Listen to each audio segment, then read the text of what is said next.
پښتون په دوه سیزونو باندې ډیر زیات وهلې شوی ټکولې شوی دی. یو مذهب، یو شاباسي.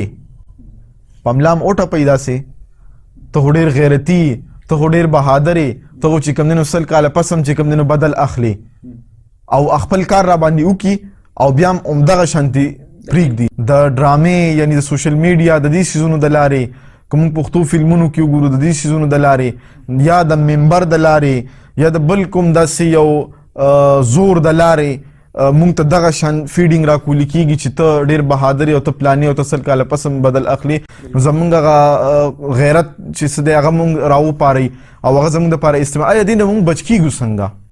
دا زمونږ په معاشره کې یو څه کمی دي. د دې نه د بچ کېدو دپاره یو خو د دانشور یو ډېر غټ کردار کیدی شي. بالکل چې لکه که موږ ته یو شیز غلط انځورګري شوې ده، د هغې غلط تصور موږ ته وړاندې شوی دی چې هغوی اصل ته ځان ورسوي. موږ سره زاړه اثار چې دی شته، د هغې نه یو څه راثبت کړي او ځوانانو ته کېږدي.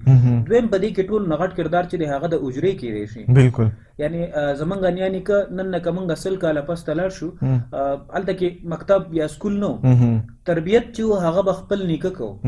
خو نن چې د نیکه هغه کار پرېښودی دی، د شپږ اته سوه فیس په بدل کې بچی سکول ته ورکړی دی چې څه یې ورنه جوړ کړی.